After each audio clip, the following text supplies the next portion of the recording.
Hello and welcome to the Otaku Network podcast. My name is Steve. And I'm David. We are into week 3 of the summer season for 2024. This episode of Shoshimin begins with Yuki taking a test in her classroom when the class is interrupted by a crashing noise, leading her to contact Jogoro seeking out retail therapy in the form of desserts. She has him meet her and she relays the jarring scenario from her test that caused her to forget a good portion of what she was working on. Jogoro realizes that he has left his phone at school, and when he rushes back to retrieve it, this also gives him an opportunity to do a little bit of investigating in her classroom, where he discovers kind of what happened.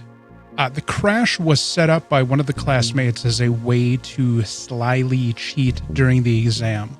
What they had done is they had taped a couple of the answers to the front of someone else's desk. They set up a vase with string frozen in some ice.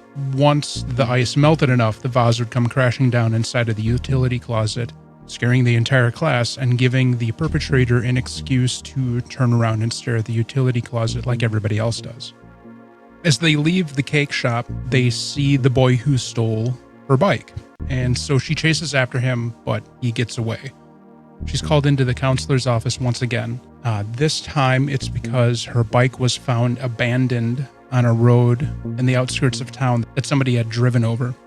So after school, they go to check out the bike, find it still laying there in the road, broken chain, smashed spokes, and they begin to theorize on the events that led to the bike being abandoned.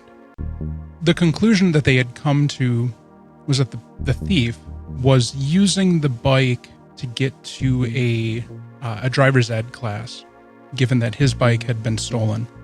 Once they settle upon that, Yuki's personality shifts a little bit, and she becomes quite determined to exact revenge on the boy for the theft of her bike. Concerned for her, Jogoro reaches out to Kengo and asks him for help kind of protecting her because he doesn't know what kind of trouble she's going to get into when she tries to confront the boy who stole her bike. Kengo doesn't believe that he doesn't know what's going on, and again questions him as to why he is so different from what he used to be, at which point Jogoro lets his mask of calmness slip and he starts to get a little bit frantic, talking about how this innate ability of his to solve problems has caused him nothing but grief in his life, as he spent a lot of his time interjecting his wisdom and knowledge to other people's problems when they don't want it. Kengo's not buying it. He wants his old friend back because it was more interesting even if he was just an asshole. And Jogoro decides that he's going to give Yuki a chance to accept his help, but he unfortunately cannot reach her by phone. We end with him saying everything's beginning now. The episode was still really slow.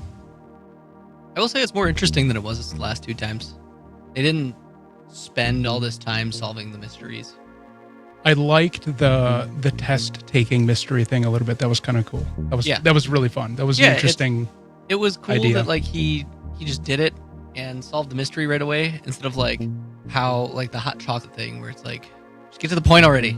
Well, and even the concept of the setup as well was pretty slick. Yeah. Intentionally setting up a random distraction that would give you an opportunity to take a peek at the desk behind you to see what the answer was. Bro, just tape it to the seat in front of you.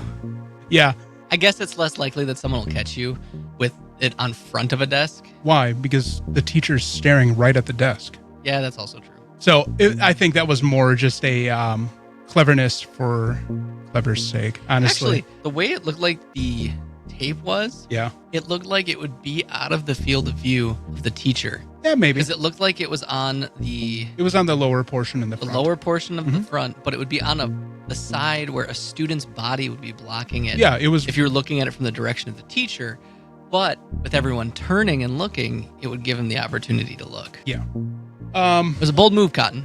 I hope it pays off. No, it was good. And you had pointed this out when we watched it. There was a disconnect between reality of the bike situation or the person who stole the bike and the visuals that go with their narration as they're working through the problem. It looks like it's 2 different kids. Yeah. Because the one that we know stole it had kind of bleach dyed hair on the top of his head. Yeah, with a fade on the sides. And then... But the person In both instances, it was Jogro talking about it both times. Because Jogro knows what this guy looks like. He saw him in the convenience store in the first episode, so he knows like what this guy should appropriately look like. Yeah. And when we get that scene of the kid riding the bike, Jogro's the one talking. And he's describing, and it's a different character. Yep. It could even be him self-inserting himself. Like, I was like, this kind of looks like him, but we're not getting a close enough view of him to tell. And that's why I was kind of thrown off, because I'm like, that's not the same kid. I'm like, did they do this on accident? Or is this like meant to be he's filling the shoes of that character? It's the think like the criminal, inserting yourself into the act. Like, you're retracing the steps and the activities in your investigation. Yeah, I guess. It's just, it was a little jarring. That's not what that character looks like. That may actually just be a hidden truth of the story that we don't understand yet. It may be a different character. It may not be that main one, that one that stole it. Maybe. But we just have to wait to find out. No, we see who does it. We do. No. We saw who stole the bike in the first Correct. episode. We cannot assume that is the same person who wrote it and abandoned it on the hill. Oh, this is getting mind fucky. That might be what they're getting at, or maybe not. Maybe. We won't know until... You might be giving this anime a little too much credit. Until the story unfolds. I'm hoping that there's more. I'm hoping that it goes deeper. I got hyper interested for like 5 seconds when they started talking about biology. For frame of reference, I don't know if I've mentioned it. I'm a PhD student in chemistry, specifically like bio and inorganic chemistry. So anytime like science and like actual science gets mentioned in a show, I'm just like, tell me more. I'm interested. Speak nerdy to me. I like focused for 5 seconds when she started talking about peptidases, and I was like, oh. Yeah, well, she forgot about all of it. I know, I was so disappointed. I was like, come on, girl, you know this. You know this, girl. Now, the crashing vase inside of this utility closet screwed that all up for her. To be fair, a crashing vase would also throw off my train of focus. True. I mean, that's a morgue quiet classroom while everybody is testing. Yeah. This episode was the more interesting of the three. I think it still has ways to go to be at the level of the other two. Yeah. I don't know. We'll see. I'm holding out hope. This episode made that hope fade less than with episode 2.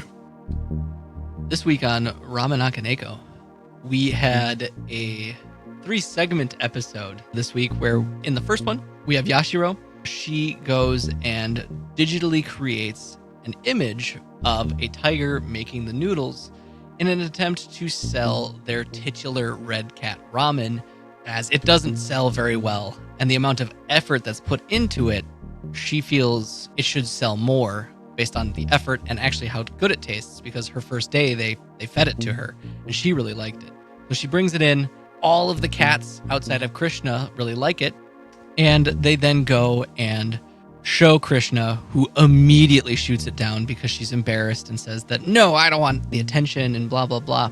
This destroys Yashiro, and she goes about brushing the cats. Finally, she gets to brushing Hana for the day, and Hana breaks through and has that mild connection where she feels bad, their human compatriot, and she goes and like straight up tells off Krishna, be like, this is a great idea. You're just being boorish. You need to do this because it's more embarrassing that this doesn't sell than you being embarrassed about a poster about you making the noodles. And finally, this causes Krishna to agree, and that wraps up that first segment. The second segment, we have Yashiro come in to an exhausted crew of Ramen Akaneko, and the big focus of this episode is the je ne sais quoi of making this ramen for humans. We kind of get this, I'm going to use air quotes, backstory about how they prep the ramen and how they know what it tastes like. And we kind of get answers that, I mean, we didn't really ask, but we get answers to questions that we didn't even know we needed to kind of get a background of like how cats could potentially make food for humans when a lot of this stuff is poisonous for cats. Green onions aren't included, and then a couple other ingredients aren't good for cats, and so Bunzo dilutes the broth and tastes only a little bit of it by lapping it. And this is all spurred by an elderly gentleman kind of looks like Colonel Sanders, who asks, how do you make the ramen? And Bunzo answers him with all the stuff that I just described previously. And we get a flash to the back room where Hana and Krishna are looking at a iPad that just so happens to have that old man on it, and he's a 3-star Italian chef that just retired. Hopefully in the next episode, we start to see some positivity from that. And then finally, in the last segment of this episode, we get introduced to a new character, Shirosaki, who is allergic to cats. And we are introduced to that by him scaring the ever-living Jesus out of Yashiro when he pops up wearing a gas mask. And the cats have to explain to him that he's allergic, so he wears a mask so that he doesn't have a reaction. He's fixing a dishwasher so that when they're really busy, cleaning the dishes is easier. And the main point of this segment is he's never actually tried the ramen because he's allergic to cats and can't really sit in there. Yashiro finds this out because he left his wrench, and she runs out to try and catch him, only to see him staring into the store and staring at the cats making the ramen. And out of the kindness of her own heart, after hearing that he wants to try this ramen, she asks them to specially prepare some with him, taking extra special care to not get cat fur into it. So Bunzo, who they've alluded to doesn't shed as much as the other cats, prepares this. She tells him that he takes also extra special care to make sure that there's no hair in it so he can enjoy the ramen. And then we find out he's really attractive. And and there's this whole thing with Krishna and Hana being like, oh my god, he's so cute. And I think we're probably going to have a love interest for Yashiro. Between Yashiro and Shirosaki. She had the rosy red cheeks. He was flustered while he was working on repairing the... Yeah. That is foreshadowing for love if I've ever seen it. Yeah, absolutely.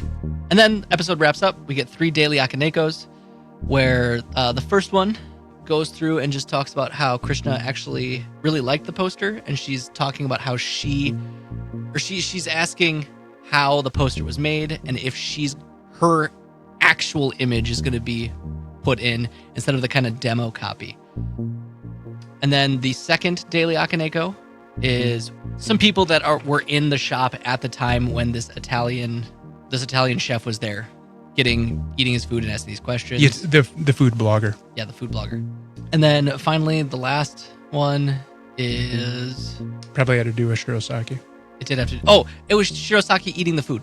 Oh yeah, he was eating the food in his car. Yeah, saying how much he loved it, and it also focused on why each of the cats were at the window. Which my favorite was the black cat just being there because everyone else was there. He did not give a shit. I just loved how in the bottom right hand corner it just says "could not care less."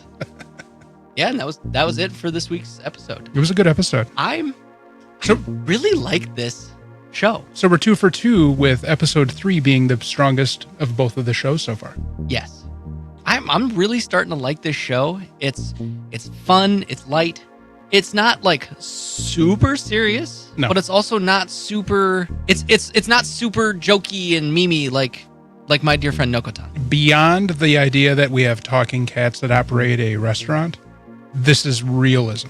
Yeah, very, very realism. It kind of seems like an industry anime with a twist. Yeah, it's a workplace anime. Yeah, there's this like in-depth workplace demonstration about like how you would run a ramen shop in Japan. Kind of, yeah. And honestly, it's kind of interesting. Yeah. Like I like watching as they're like preparing the food and how they talk about preparing the food and substitutions they have to make because they're cats. Choosing not to use certain ingredients because of allergies never occurred to me until he brought it up. I'm like, oh yeah, that makes sense. I didn't even think of this. So they probably don't use garlic either. Probably. But on top of that, I think this anime is really fun. It is fun. I think one of the things that enhanced the enjoyment of this episode is that we had 3 segments instead of 2. So we had shorter story arcs. Yeah. And I feel that if the show keeps at the pace of having a couple of shorter ones instead of 2 8-minute ones, it's more digestible. Yeah. Instead of feeling like the point they're trying to bring across within a specific segment is drawn out too much. In the second segment, one of the cats was, they've shown it before, but I didn't think about it until this time. When the cat was walking across the counter on the special platform they have serving everybody, I thought about what do they do about their feet and what do they do about their bathrooms? Do they have a communal cat litter box somewhere? And when they use it when they're on the job, what is their foot and hand washing practices? Toilet trained cats. They take a lot of effort for the hair, but they've yet to cover what they do about post bathroom break. Yeah. And that's vital. That is really vital. Especially since at least one cat is walking up on the counter. Oh my God. Imagine Krishna's litter box. Oh God, that must be huge and gross. I feel like we're going to get an episode. Maybe. I don't know. We'll see. I don't know if I could handle an episode about cat poop. I'm sure it's going to be a little bit more tactful than just shit all over the place. Here's a shit-filled cat litter box. Yeah. This is Anime of the Year 2024. Anime of the Year content right here. Cat poop. The anime. This week's episode of My Deer Friend Nokotan, we once again start with Koshtan heading to school. She goes into the club room, expecting, to see Nokotan sitting there somewhere. Instead, it's a deer eating deer crackers. Takes her a second, and she generates this elaborate concept that it's really Nokotan reverted to deer form. So she goes through a number of efforts to try and convince Nokotan to change from being full deer to being deer girl, including attempting to wrestle it, at which point it donkey kicks her into oblivion. She tries to tease it out with boba tea, exposing dark secrets like a very cringe-inducing and painfully long self-aggrandizing song. Or she dances like Tobey Maguire from Spider-Man? Yeah. She cuts herself off from the song, saying, that's enough for now. I've done enough. I thought the song was hilarious. The song is pretty funny. She hears Nokotan, but it takes her a couple of seconds to realize that Nokotan is not in front of her where the deer is. She's behind her. She just realizes the grave mistake she has made in pretending that Nokotan can transform into a deer. The deer was just escaped from a local zoo, and it had wandered into the deer club because it smelled the plethora of deer crackers. How does a deer escape from a zoo? I don't know. I think of any animal that would escape from a zoo, a deer is the lowest on that scale. Lower than a badger? Badgers are always trying to find a way out of a fucking zoo. Maybe an American badger, but not a European badger. They just want to have tea and crumpets. I'm just imagining a European badger tunneling into like a tea shop. They resolve that. The deer goes back home, and we skip ahead to the next spring semester, and Nokotan and Koshtan's third year begins. The announcer made a reference to this show isn't going to be like Sazae-san. Sazae-san is one of the longest scripted primetime television shows in existence. It's been running steadily every Sunday night in Japan since, I believe, 1967. Holy shit. It is a cultural landmark in Japan. We haven't even had a show that's been running that long. Gunsmoke is close. For episode count. Gunsmoke cranked out a shit ton of episodes. I believe there's one or two soap operas that are longer. So Sazae-san has been around for an incredibly long time. Unfortunately, it doesn't exist outside of Japan. Yeah. So the reference was, instead of Sazae-san, where time is pretty much frozen, similar to The Simpsons, The Adventures of Shikanoko is not going to stay locked into the time frame if we just jumped to a new season or a new school year. So Like that. That's what that reference was. Right. So third year beginning, Coach Tan delivers the introductory speech to all the freshmen because she is the student council president and honor roll student. Her and Nokotan head back to the club room to find a first-year student passed out in a pile of drool on their doorstep. So the new character is Bashime Meme, and she has come seeking guidance and tutelage from her senpai. Coach Tan thinks she's talking to her for a good portion of the conversation until it dawns on her that she's referencing Nokotan. Nokotan had come to her rescue earlier in the day as she was dying from starvation and handed her a packet of deer crackers that sustained her through the beginning of her school day. And due to that, she is now eternally grateful to the deer, and she wants to become a deer herself. So the deer club now has a new member, and then very quickly gets a second new member because Coach Tan's younger sister Anko is now in school as well because she has graduated middle school. So the Deer Club is up to 4 members, 2 first-year students, and then 2 third-year students. It's a bit of a circus, and Coach Tan is afraid that their lack of anything is going to cause a big black mark on her record within school, and tries to incentivize them to be proactive with their involvement in the club.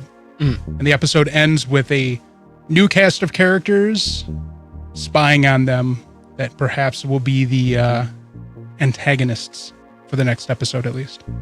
Probably. Nokotan's deer army increases. Yeah.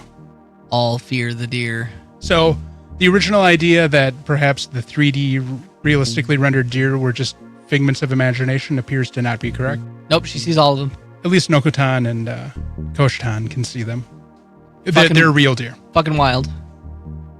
Also, Coach Tan being balls deep in a fucking deer is hilarious. The fact that it hawked to it on her, too. Yup. Or not on her, but in response to shit kicking her. I really wonder if that was a reference. I really, really wonder if these are being made. I don't think so. Okay. I'm pretty sure that that was animated earlier than that shit came out. But it is oddly convenient. It is oddly convenient. It was funny as hell, too. Because that meme is taking the world by storm right now. It kind of has. The episode was good. Also, like 3 Elden Ring references, especially with the deer like powering up. Yeah. I was like half expecting like a health bar to appear, like Deer Destroyer of Koshatan. I'll be surprised if we don't see some kind of video game realism at some point in the show. Oh, and apparently by episode 10, they're gonna have a rice paddy. Yeah. Connected to the. Yeah, because the narrator's just like, that's episode 10. Ashime was talking about how her goal was to a rice paddy. Have a rice paddy because she realizes that she's going to need kind of some kind of sustenance as she moves into the world of the deer. And to be self-sufficient. At this point, Nokotan is just going to form her own deer empire. She will reign supreme. 100-year deer empire. Yeah, but it's Koshtan that has all the power. Nokotan is giving Koshtan all of the power. Right. She's just going to be the figurehead. Yeah, this is true. She is collecting eager participants in the Nokotan Deer Empire. Yes. Where she will reign as a figurehead and Koshatan her shadow council. There will literally be deer everywhere. She will declare her independence from Japan. She's going to join the United Nations. We're going to see it, man. It's going to be literally everywhere. The flag's going to be deer crackers. Yes, it will be deer crackers. We're going to see just their major import, deer crackers. Major export, cuteness. It's going to be, they will have a currency-based system for deer crackers. The GDP will be measured in deer cracker. Yeah. It's gonna happen. I can already, this anime, it's just like, I want to put on my tinfoil hat and just be like, what's happening next? 100 years of deer. 100 years of deer. 14 seasons, Morty. It's gonna happen, Steve. Yeah. Just this anime, I love it, but God, you cannot anticipate what is happening next. No, the show has no path. No, it is just fuck you jokes. It goes whatever direction it wants to go. Like, the story arcs for each episode are coherent. Are they, though? Maybe. I mean, it's coherent. Okay, so the first part... As coherent as a joke anime can be. The first part of the first episode was her just trying to figure out if the deer was Nokotan or not. Okay, fine, fair. The second part was... I rescind my statement. We have new members? Well, okay, that was progress. We have new members. We've advanced that. Yeah, see? Half the episode can be advancing the plot. 100-year deer empire. She will form her own deer shadow council with Koshatan as the Dark Empress. I'm just waiting for a Voltron reference at this point now. I'm waiting for a Star Wars reference. I'm waiting for a Voltron reference. I'm waiting for them to dig into like Elden Ring or some video game. Mm-hmm. I could see a World of Warcraft reference because that's coming out soon. Maybe. I wonder how much pop culture, either Japanese or American, that they're going to reference. So I could see them... Because it has been so popular with the Shadow of the Erdtree releasing. Sure. That I could see them making a bigger reference than just you deer. They have been making pop culture references, especially Japanese pop culture references, in almost every episode. The big question is, though, is how much of these references we're seeing are actually just baked into the manga.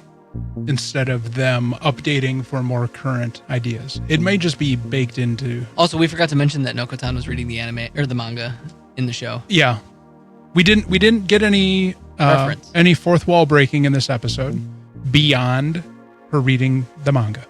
Yeah, it was the obligatory fourth wall break. Yeah, nobody was talking with the announcer. I still think it's the Summer of the Deer. I don't know. There's a lot of really good shows out this season. There's some but banger shows out. Take the viewership of every other show versus Viewership, just because something's popular does not mean it's quality. I'm not saying that Nokotan is not quality, but just because it's gotten a shit ton of views, I don't know if I can rank it better than some of the other shows that I'm watching as well. Not saying you, saying the world. I'm more concerned with presenting my perspective on the show. No, don't get me wrong. The show is fantastically amusing. You can just watch her viewer count going down after that statement and just play the Shika. Shika. The comedic timing in the show is fantastic. Yeah. It is so good. It's not too much. Like in the sense that it's not just like beating you over the head with it. I feel like it's an acceptable level within like a range. I lovingly call it the green zone of comedy. My oldest child was watching episode 3 with me, and they're like, the show is a bit slow with the comedy. I'm like, yeah, it's not the speed I was thinking of. And they're like, yeah, it's not like Asobi Asobase, which you haven't seen yet, but I have not seen. That's another one of those hectic joke a minute kind of things. Sometimes that can just be too much. It's never too much in my mind. Sometimes it can be too much. But again, we have different opinions, and that's why we have this podcast. Correct. Taking into consideration the comedic timing of the anime, I wonder what the delivery is like in the manga. I need to start reading the manga to see, to compare it to how they're doing the anime. I kind of want to read the manga too, because one, it's just funny. It is really funny. Two, I hate waiting till Sunday every week. I'm fucking impatient, okay? Just look at Tower of God. Yeah. This week was good. Oh, the episodes are strong. I feel with solid improvement on all fronts. I will say that, just like with Astronaut last season, my dear friend Nokotan remains steady. Yeah, it is neither improved or detracted. It stayed the course. Well, I don't know. I was happy with all 3 episodes. You know my opinion already about Shoshimin. I think it's kind of boring, but we'll admit this last episode was a little bit more interesting. It was not... It didn't overstay its welcome. Yes. It didn't understimulate my brain. There you go. That's only because they flashed that... Neurons actually fired this episode. They flashed that chemistry question at you, and you're like, oh, you got my attention now. Also, the title card, kind of what we had for the title card this week. That scene, too. Yuki's shift in personality was...